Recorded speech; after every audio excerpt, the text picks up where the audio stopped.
Venus and Taurus, we have an example of a planet in its own sign, so we don't really expect to have a hard time sorting out the resonances. We expect the planet in its own sign is going to present practically 100% harmonious resonance between the planet and the sign.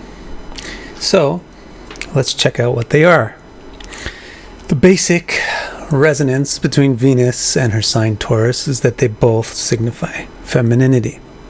The root symbol of Venus is femininity, and the root symbol of Taurus is femininity, because it's a feminine element ruled by a feminine planet.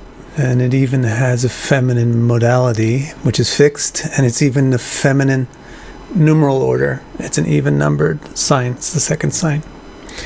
So Taurus is the root feminine sign. Venus is the root feminine planet. Feminine plus feminine. It's going to be a harmonious resonance between the planet and the sign. What specifically is going to result? That's what everything else is all about. Because these are the root symbolisms. Everything else that we find is going to be an exploration of these root symbolisms. So let's move on and see what else we find. The next thing to call attention to is that Venus is the planet of beauty, because beauty is one of the three key aspects of femininity. And similarly, since Taurus is the sign of femininity, it's also going to be the sign of beauty. And so what do you expect from a native with Venus in Taurus? You probably want to look at them. They probably are good looking. They're probably beautiful. The type of beauty, because there's so many different types of beauty, the type of beauty from Venus and Taurus is a healthy or sound beauty, reassuring, strong beauty. Because of the earthy element that's in Taurus is giving thickness and solidness and reliability to it. Okay, so that's one implication of the harmony between the planet being femininity and the sign being femininity. Let's look at another. The next one is the fact that Venus is the planet of arts. If you're the planet of femininity, then you're the planet of beauty. If you're the planet of beauty, then you're the planet of beautiful things. Beautiful things means art. Similarly, if you're the sign of femininity, you're going to be the sign of beautiful things, which means art. So both the planet and the sign signify arts. And this harmonious resonance inclines us to expect the native with Venus and Taurus to be pretty artistic, to be talented, or to be skilled.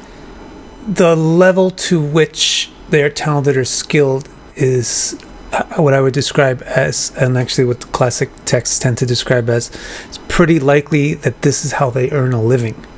So in other words, professionally talented, professionally skilled. They can actually earn a living from their talents, from their skills, from their arts. This is the ideal Venus in Taurus. We don't know in your particular chart what degree is Venus at. We don't know in your particular chart what other planets are in Taurus, what other planets are aspecting Venus. We don't know that much. But the hypothetical of Venus in Taurus means professional arts. Now, those are two implications of a harmony between femininity in the sign and femininity in the planet. Let's check out a third. The third aspect of femininity is that it's educational or learning. Because femininity is receptive, because the feminine component receives something goes in. So femininity is receptive, therefore it's educated. It gets learning, it gets knowledge. So both the planet of femininity and the sign of femininity are going to signify learning or education. And this harmony inclines us to expect the native with Venus in Taurus to be knowledgeable. Somebody who's good at learning, knows things, picks up information well, isn't blockheaded. Hence, because of being knowledgeable, and also coupled with some of the other factors about Taurus and Venus, the classic texts tend to say that kings seek them out. Kings seek out the native with Venus and Taurus, because kings need ministers and advisors. The Kshatriyas need the Brahmana. The Venus in Taurus tends to produce the Brahmana, or the somebody who knows something well enough that they can advise other people about it. So Venus in Taurus indicates a person who's knowledgeable to the extent that they're able to advise others. They can guide others, and they're helpful towards others. So these are three implications of a harmony of femininity. Let's look at a fourth, final one. The fourth implication of the harmony of femininity is love. Love is one of the key three aspects of femininity: receptivity, love, and beauty. So both the sign and the planet signifying femininity means they'll both also signify love. So, native in Taurus, theoretically speaking, without knowing what degree it is, without knowing other aspects, like for example, you could be Adolf Hitler and have Mars right on top of your Venus in Taurus.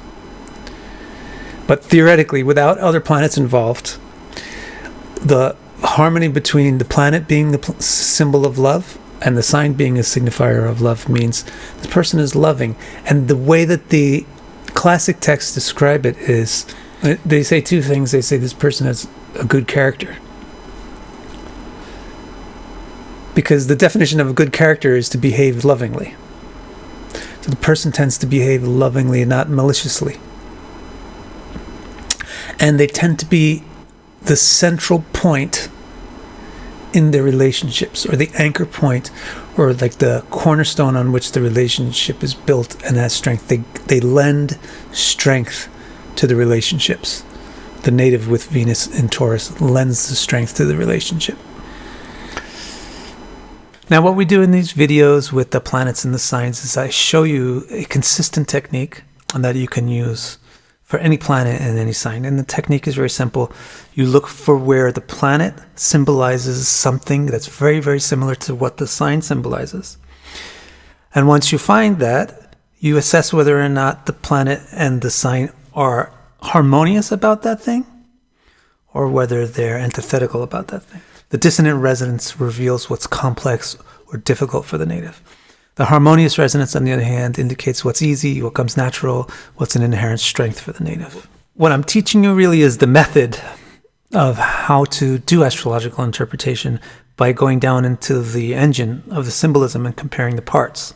The actual interpretation that you should give is going to be individualized per the individual chart. So if you have person A with the moon in Scorpio and person B with the moon in Scorpio, it's not going to be exactly the same interpretation. Because person B's moon might have an aspect from something and person A's moon doesn't, etc., etc., etc., etc., etc. But what I'm showing you in the videos is the backbone of what a planet and a sign symbolizes. And once you understand that backbone, you modify it based on the circumstances, the extraneous circumstances that are affecting an individual chart. So I hope you really like this system, not just this one video, but all the videos that we do on the planets and the signs. We'll do them all. And I hope you subscribe to the channel so you don't miss any of those. And I hope to see you around soon. Thank you.